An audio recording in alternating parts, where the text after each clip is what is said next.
Good afternoon, everyone, and welcome to the 45th Annual YWCA Hamilton Women of Distinction nominee announcements presented by ArcelorMittal Dofasco. My name is Maddie Fuller, and I'm a proud Hamilton community member and committee member for YWCA Hamilton's Philanthropy Committee.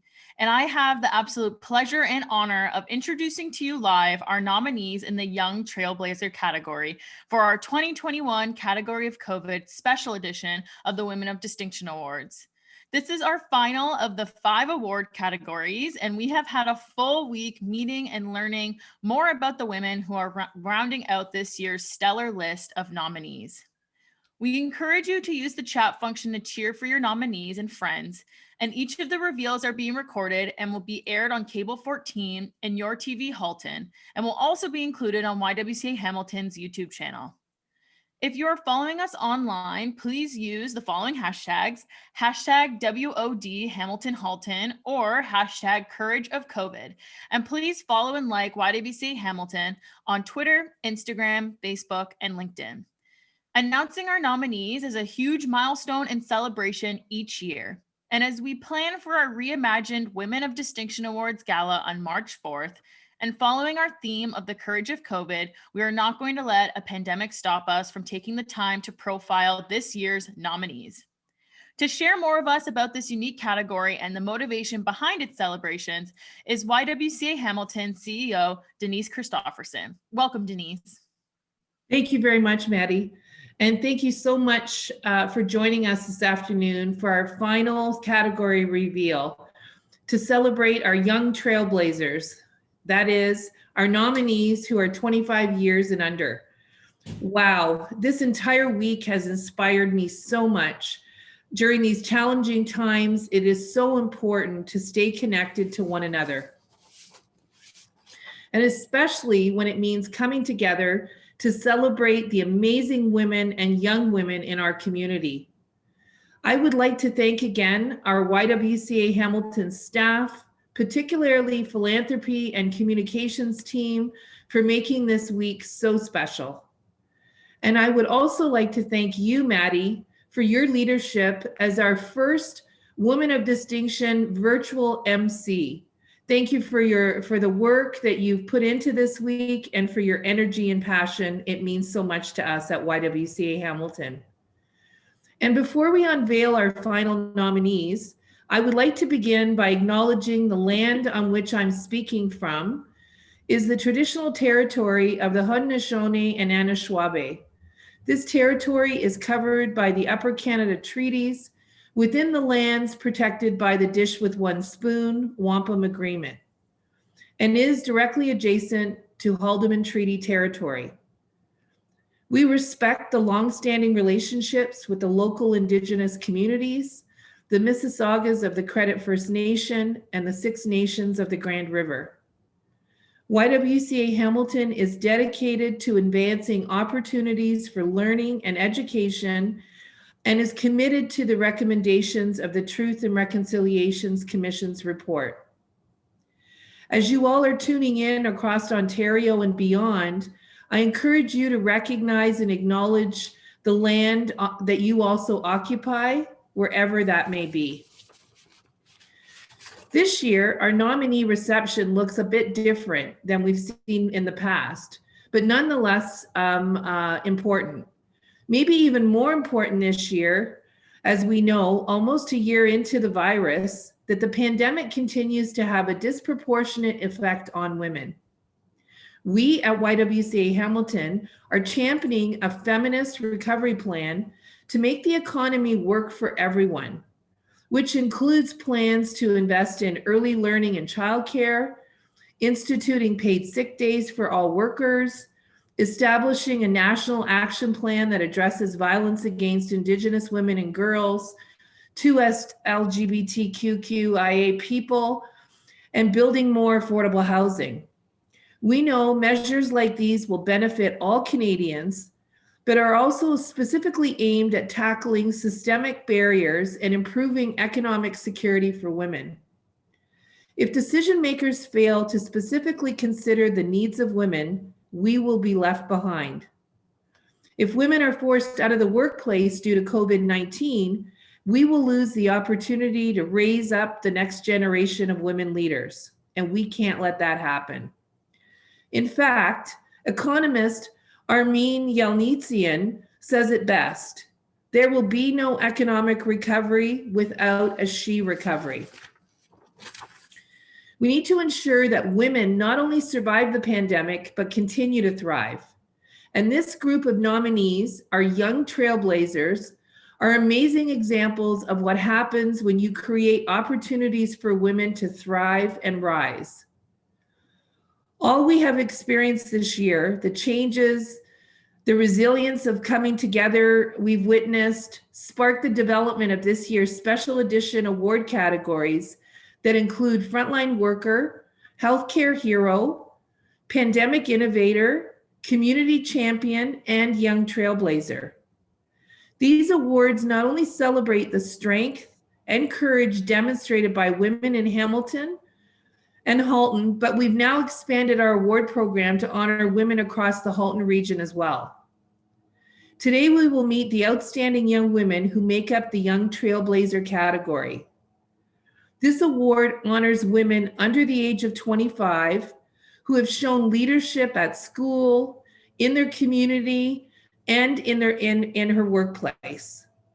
In response to the pandemic, she has demonstrated perseverance, innovation, and has a keen understanding of the disproportionate impacts of COVID-19 on marginalized people and communities.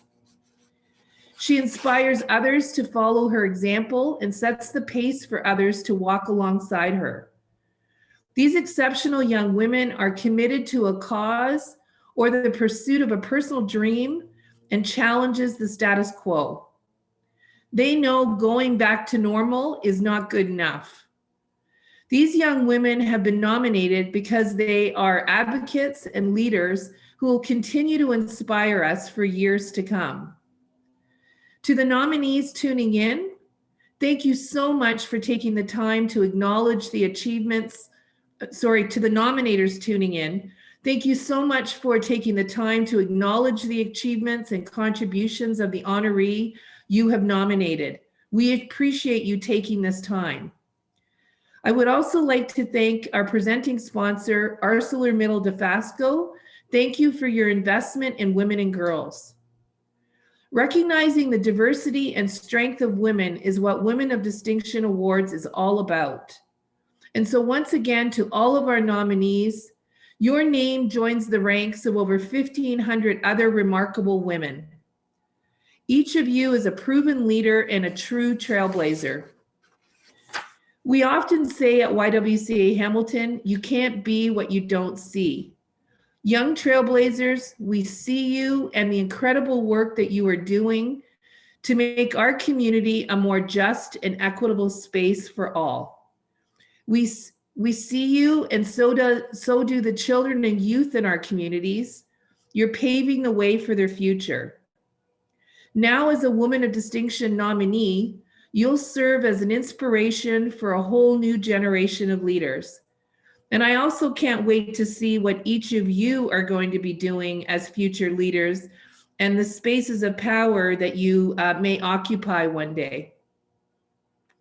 Joining us today is Samantha Skilboer from Fusion Pharmaceuticals, who has generously stepped up to be the official sponsor for the Young Trailblazer Awards.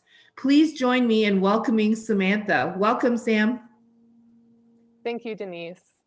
This past year has shown us more than ever the importance of leadership and innovation in solving difficult problems, and that working together as a community towards a common goal is more effective than working individually. As an organization at Fusion, we feel fortunate to have the opportunity to come to work every day to try and solve the difficult problem of treating cancer. We understand the need for those who will challenge the status quo, and we are dedicated to supporting the brave young women in our community who are innovating their fields and tackling these challenging problems. Most importantly, we're focused on supporting these young leaders who take on issues with compassion for all people and recognition that we each have a personal responsibility to keep working towards a more inclusive and equal society. We are grateful for the privilege to honor these exceptional young female leaders who have made important contributions and have shown perseverance during this challenging year. Today, we will be meeting with women nominated for the Young Trailblazer Award from both Hamilton and Halton, and I can't wait.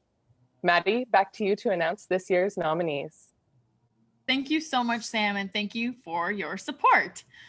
Okay, here we go with the most exciting part. I'm loving all of the love in the chat already. So please keep that up because I will be announcing all the names of our nominees, and then we'll have some time to do some Q&A with all of them as well, which is very exciting. So our 10 Hamilton nominees for the Young Trailblazer Award are Abigail Montague, Balrina Ago, Jessica Anderson,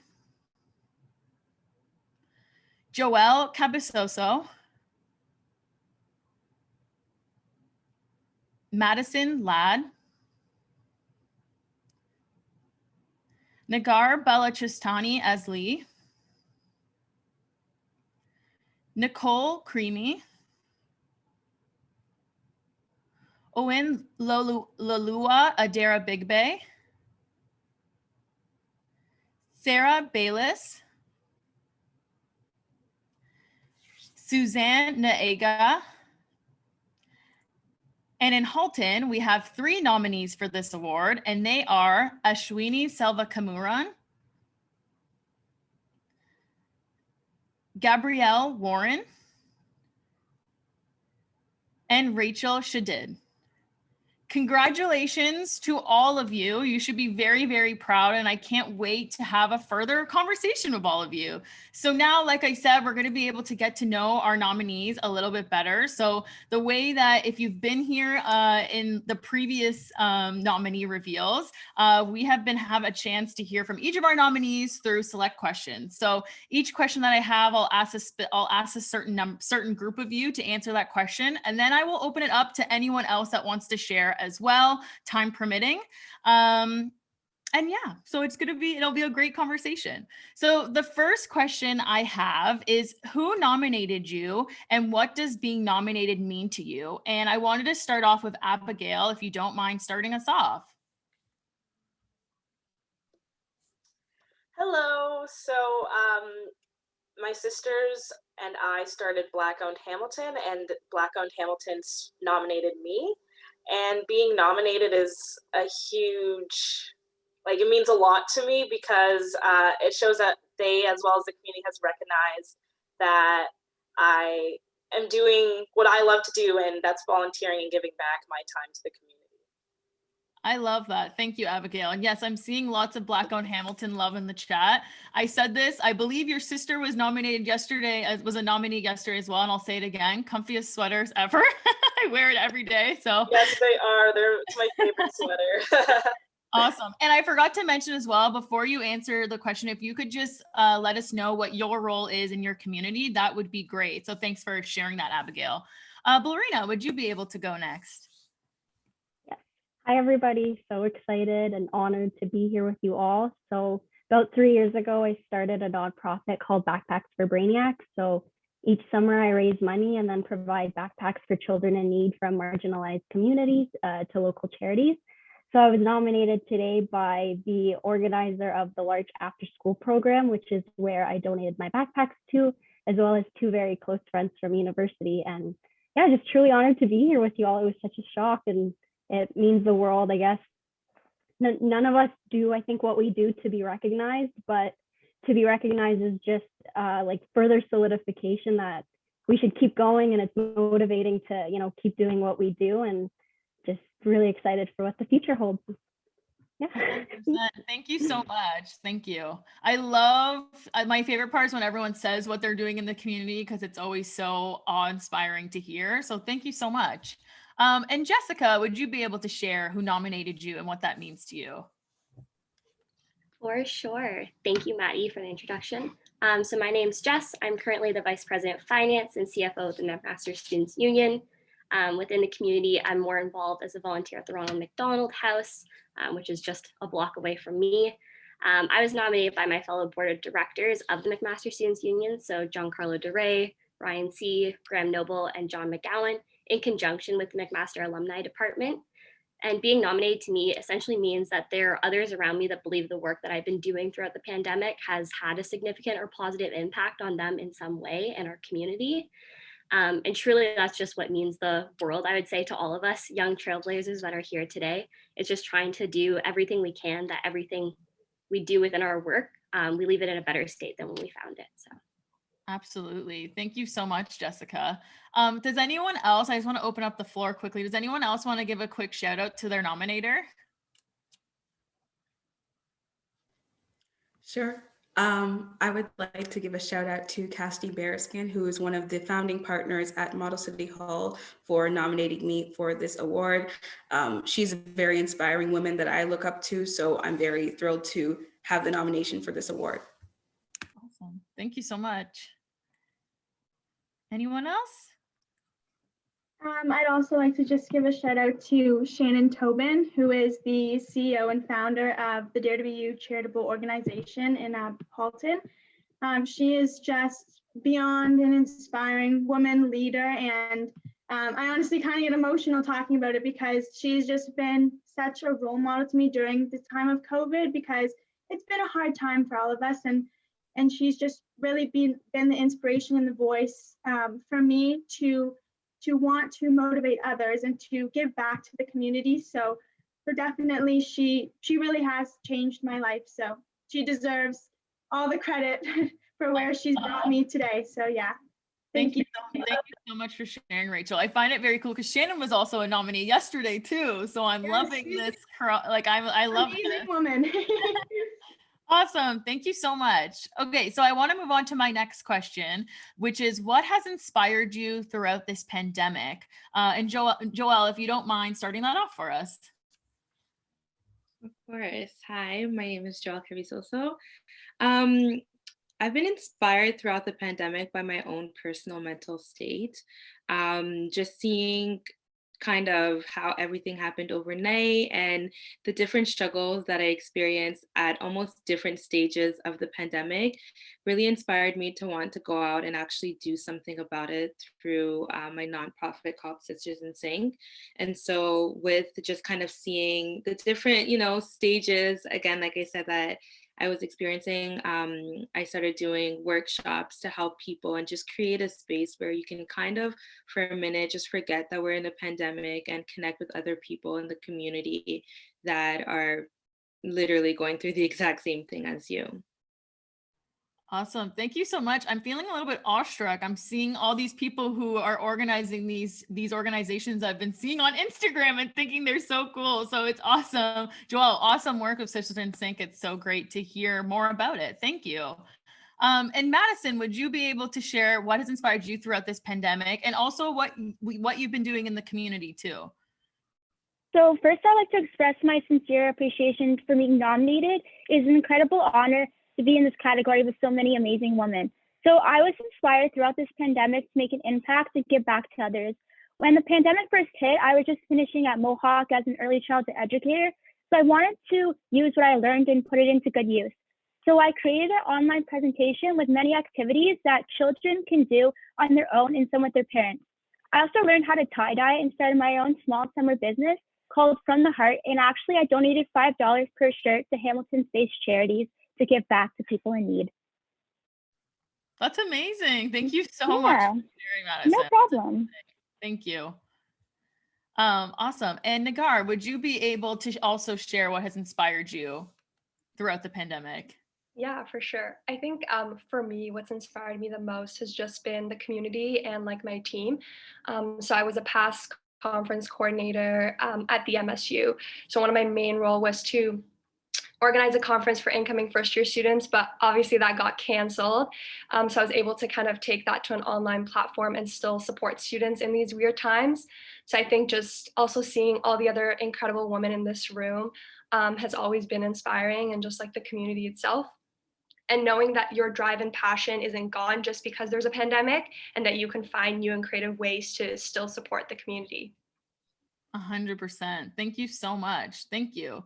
Does anyone else want to jump in on that question before I move on to the next? Sure. Also, a little bit more about me. I started a nonprofit organization called Janus Skills for Success, which is a youth-led organization which wants to improve and develop youth leadership skills and volunteerism. And so what really inspired me, I think around April, we had started in January pre-COVID, and then everything slowed down and shut down. And so kind of seeing the team that we have created of 10 youth from my local high school, they were kind of eager to get back into things, and making that transition into an online forum and being able to impact the community was really inspiring. And then just everyone in the same mind frame being able to bounce off of each other was what was really inspiring for me.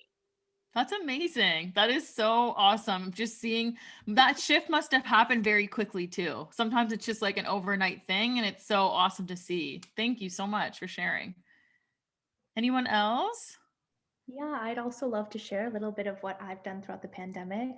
So, first of all, I am so inspired and grateful to be nominated with such amazing women who I sit virtually alongside here today. Throughout the pandemic, I and a close colleague of mine received a grant from the University of Toronto to do a project relating to the student experience. We are artists and we're very passionate about creating forms to activism throughout art. So, we actually wrote a book. It's called COVID-19 Perspectives. You can find us on covid19perspectives.ca.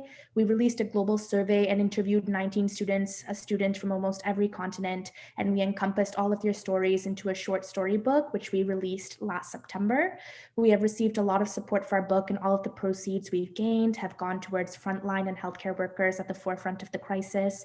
It's just been wonderful to see the collective sense of empathy and solidarity that we fostered in the community, and just the amount of empathy and solidarity that I'm seeing here today with all of the amazing women in the room, in the Zoom room. Yes. Oh my gosh, Ashwini, thank you so much for sharing that. It's so amazing. And please make sure you put the link in the chat as well so everyone can see it. Awesome. Thank you so much.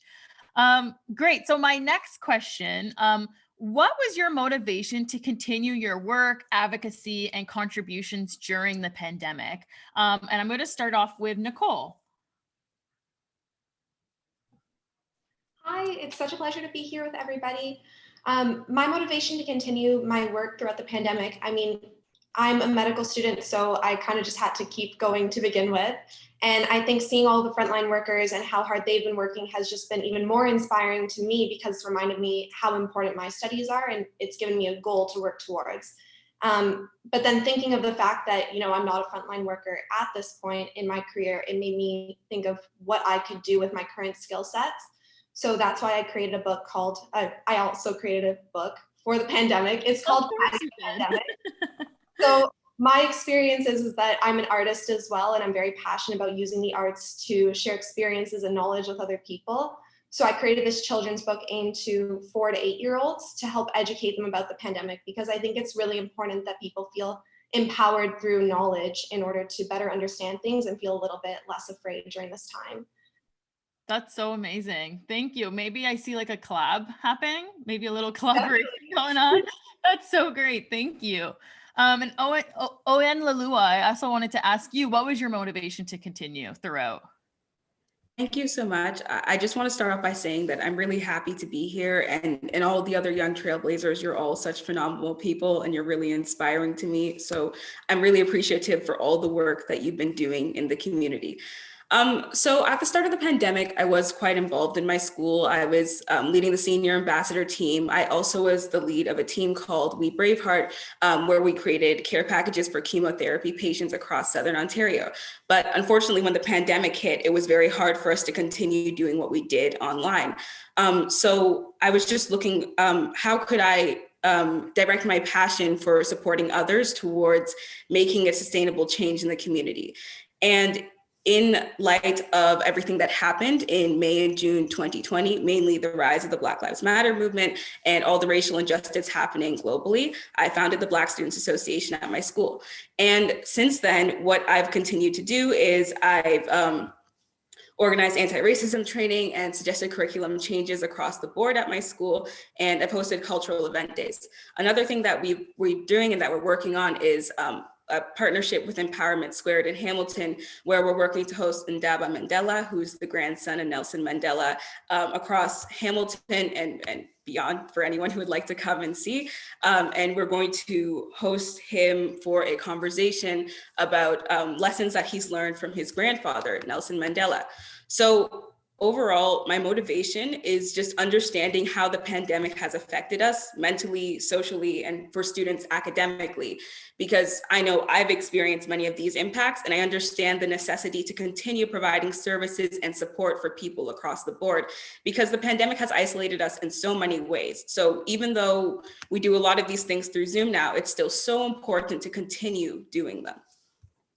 100%. Thank you so much. You're amazing. That is so, so great to hear everything you've been doing. And I remember Nelson Mandela's grandson came to Hamilton last year, and it was like the last event I went to before everything that happened with COVID. So I'm glad that you're still making that happen virtually. That is so awesome.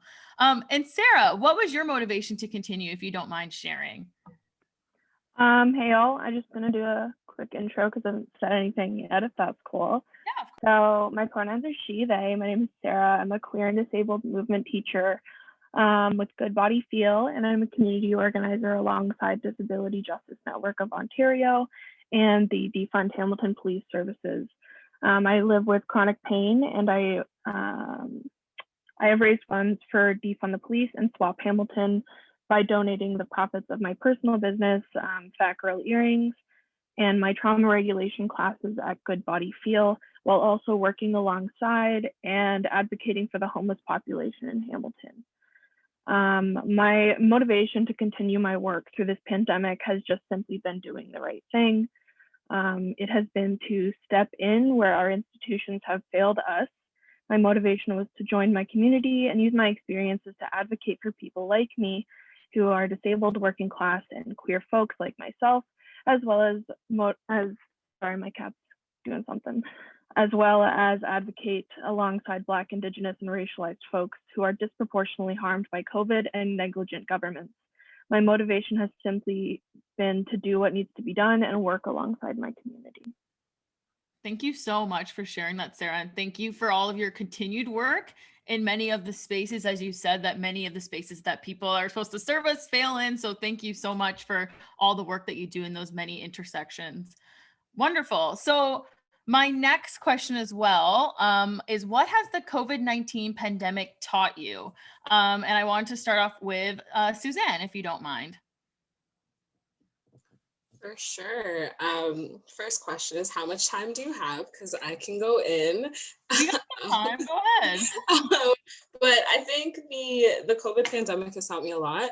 I don't know if it's necessarily taught me or if it's just provided a larger platform to have some like really necessary discussions. I think the inequalities and the systemic oppression and systemic marginalization of particular communities was amplified through the pandemic. And so we're seeing folks who are living in these intersections of marginalization, navigating this pandemic 10 times harder than folks who have access to privilege in this world. On the flip side, when I also look at those communities, when I'm looking at Black communities, when I'm looking at Indigenous communities, I'm also seeing like this level of resilience, this level of strength, and this level of vulnerability that is just super inspiring to me. Looking at the folks who are on this call and even beyond, so many people have taken this time to amplify conversations that we've been needing to have from time.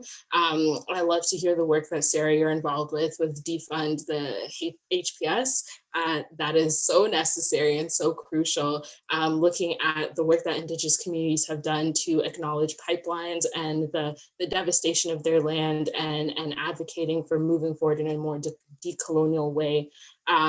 Has just been really inspiring to me. And I think as somebody who has been community organizing for a while, as somebody who's been navigating these conversations with a range of different communities, it's been great during this pandemic to see the conversations that I always thought I would never see happen in my lifetime. Like, I literally, when I heard folks were having on a mainstream level of conversation to defund police across North America, across the world, I literally never thought that that would be a conversation that I would see on a mainstream level in my lifetime.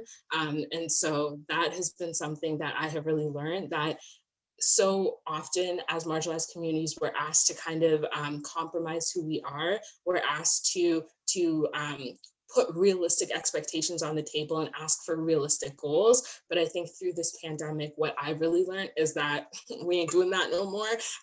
We are moving forward. We're saying unapologetically what we deserve in this world. And honestly, we're basically just saying that the systems that we have built are hella messy and we deserve better. Like, when we look at loving those around us, loving our neighbors, loving our communities, building systems that demonstrate and elevate that love are 10 times better than building systems that centralize on violence and destruction. So that kind of encompasses what I really learned this pandemic. Yeah.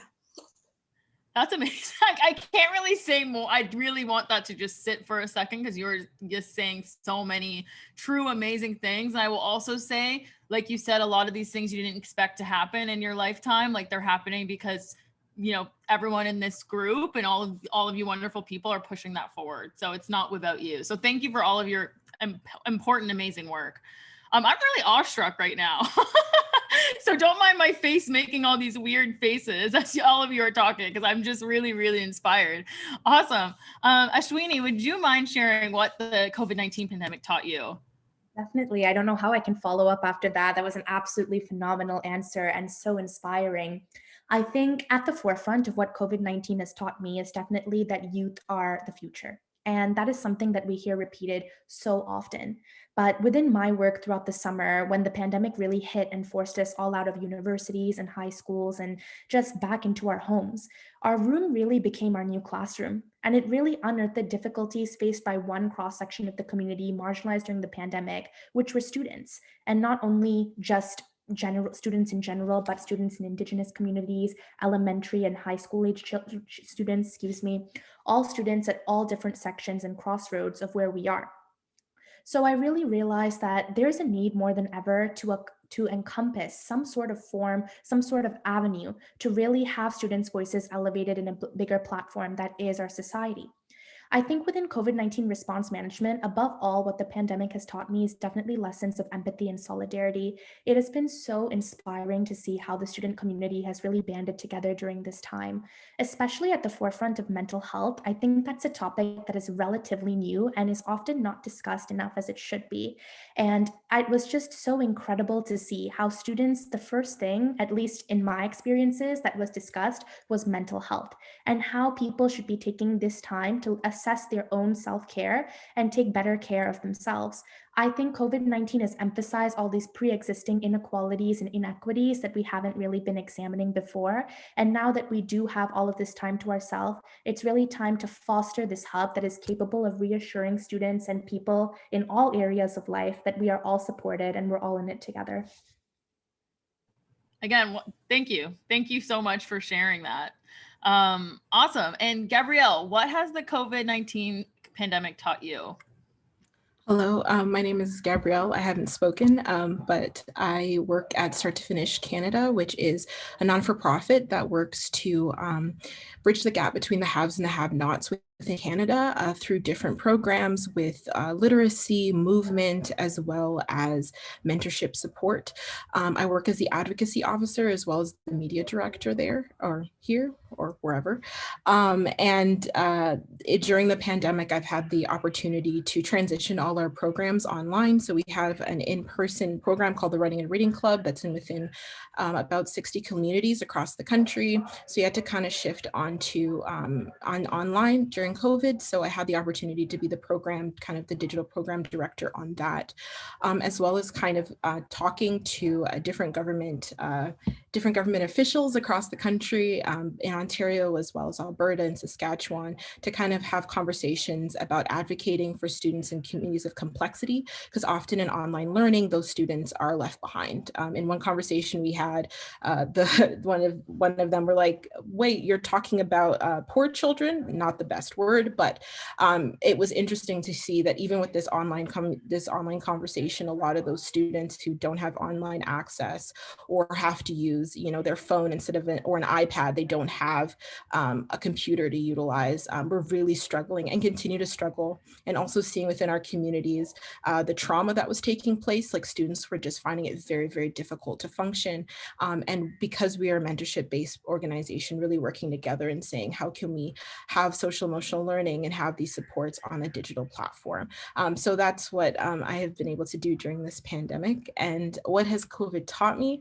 COVID has taught me how to dream. I really think that we've seen so many, we thought that there were so many structures that were just supposed to be there, and really seeing that those things can disintegrate in a moment. And I think it's really amazing to say, hey, how can we transform our society and make it into something that is so beautiful, so new, and so amazing, in defunding the police and more mental health services, care not cops, as they said in the comments, which is really awesome. I think this summer with COVID, with George Floyd, that was really a radicalizing moment.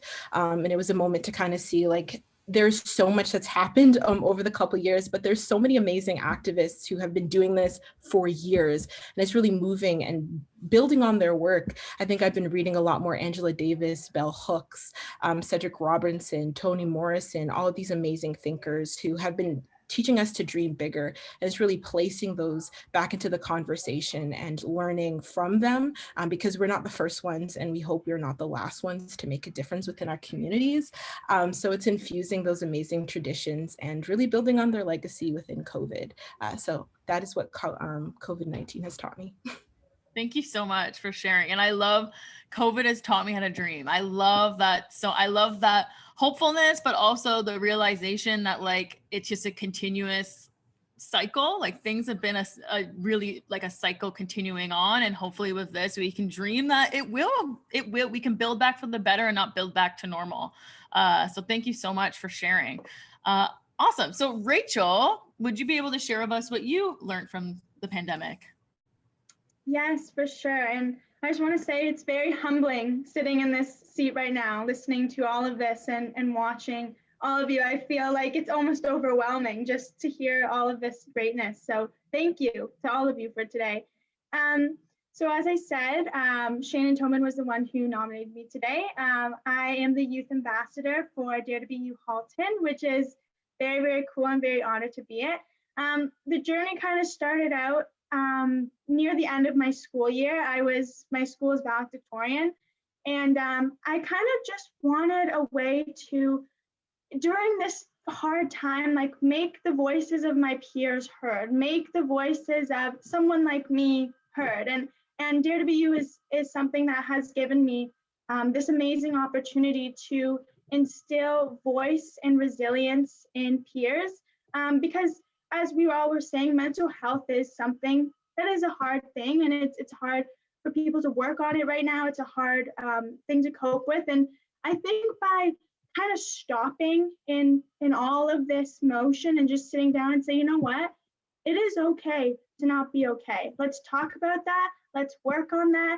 Let's make that into something beautiful. And so with that being said, what COVID has taught me is to transform a bad day into a good one, to transform the weaker parts of yourself into stronger parts, to transform the voice that's not being heard into a voice that must be heard and will be heard. And so I think that for me, Dare to Be You and working with Shannon and all the brilliant women and people there has given me that transformation to say, you know what, guys, like, let's work on stuff together. Let's be better people, because at the end of the day, you only have today. Tomorrow is not promised, right? Tomorrow is not promised for anyone. And unfortunately, we have seen that during the COVID-19 pandemic. There's millions of people who have lost their lives. And unfortunately, in my family, I have lost a member of my family as well. And so it's just been a time to like not let the darkness of COVID consume you, but to illuminate you, to bring out those parts that we think about at night and we're like, you know what, we don't like this, whatever. So I think that for me, it's definitely taught me to transform. Awesome. Thank you so much, Rachel, for sharing and for bringing that energy. Because everything you were saying, like, I really felt that energy coming through. So thank you so much. Awesome. So my final question, I'm gonna have to take the rest of the day off today just to think. My next question, and this is going to be open for anyone to answer as well. So if you're comfortable and want to, please just unmute, or you can put up the little hand at the bottom. But complete the sentence of the courage of COVID is, with a reflection or a word. What is the courage of COVID to you?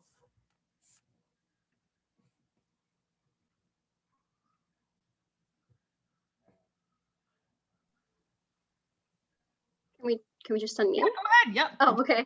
Just jump in. Yeah, sorry. I was like, so I thought about this for a while, and in reflecting just kind of the last like year or so of our lives, which has been incredibly transformational and inspiring in many ways, I want to say that the courage of COVID is togetherness. And I don't think there's anything, better than all of us being here today and sharing the way that our lives have been impacted or what inspires us. And I think even just being here together, we're going to leave together as well, and hopefully, keep doing our work even more together, if that makes sense. So I'm honestly just like truly humbled. I feel like I want to cry listening to you all talk. So yeah, thank you so much for this opportunity.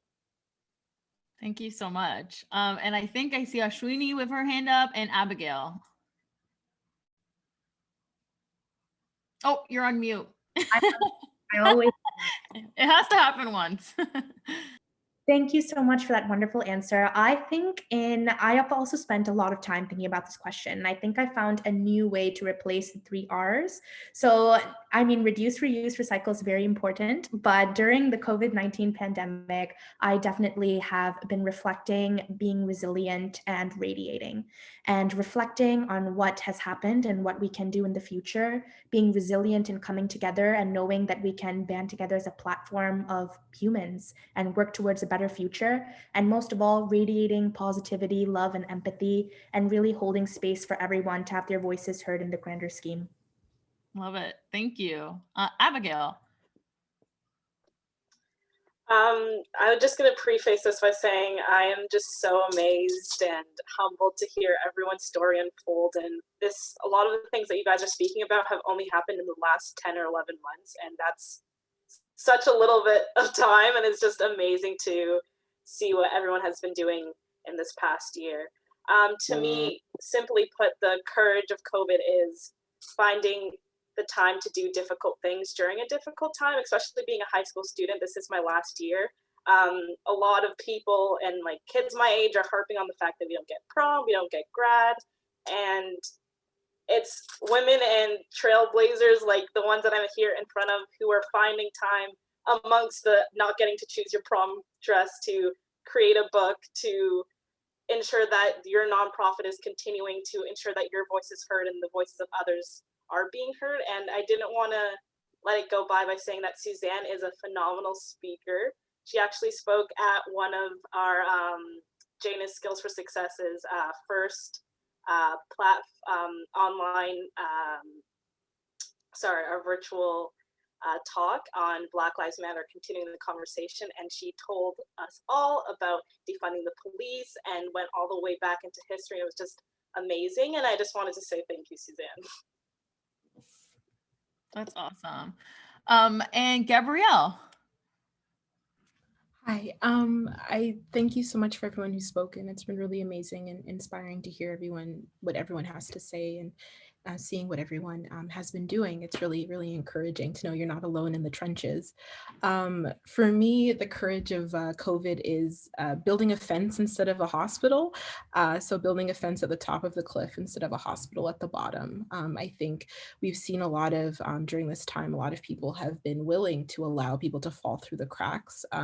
Because it's really been every person for themselves, and I think it's really the courage is to say let's try to all work together so that we don't have to end up having to heal people at the end of the day, but we can all kind of move through, but in the best way that we can. I think everyone here is a part of that, building fences and not hospitals, and I think having those preventative measures of hope and community are the most important during this time.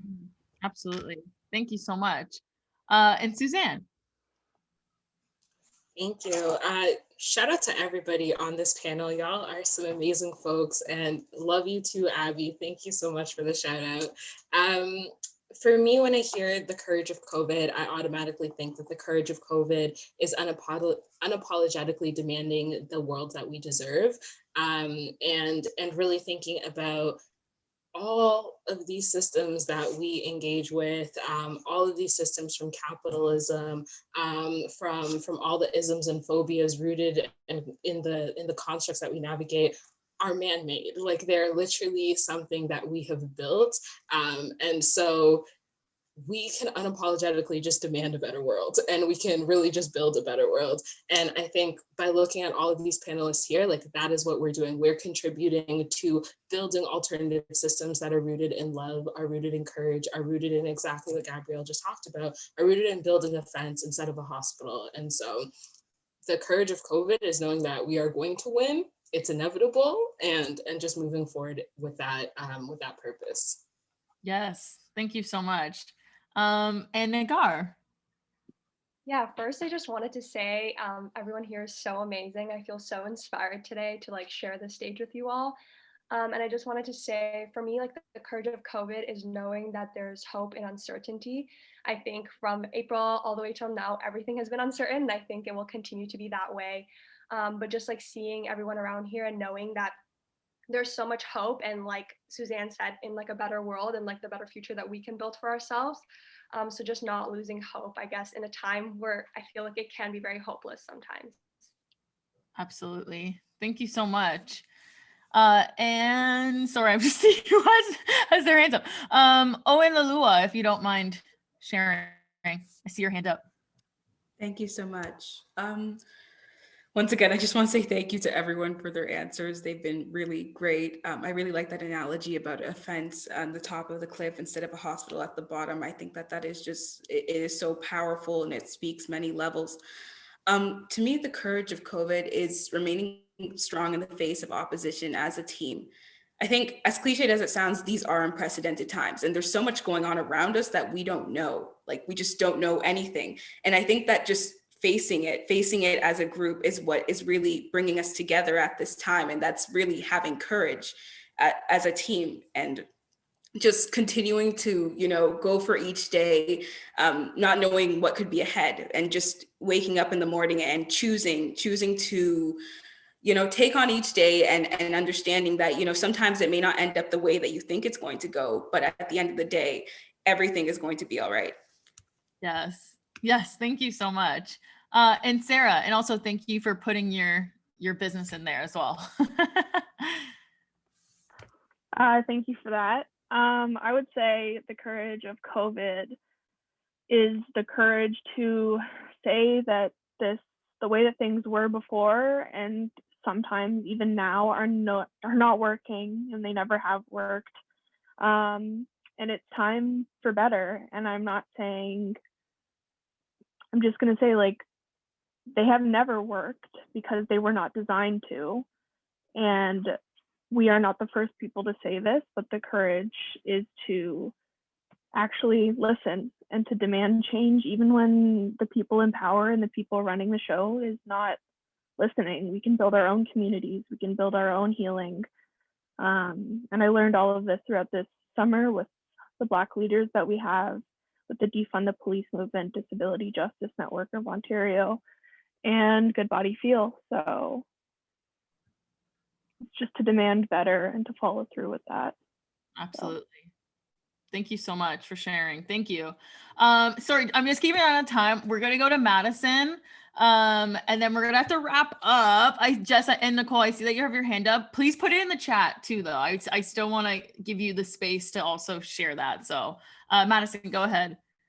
Okay, I just wanted to say everyone's speech or what everyone said was really inspiring. And I really enjoyed hearing everyone's. For me, I believe the courage of COVID is being happy with what you already have. And it's about finding the light in the darkness and staying positive, regardless of all the challenges you might struggle around us.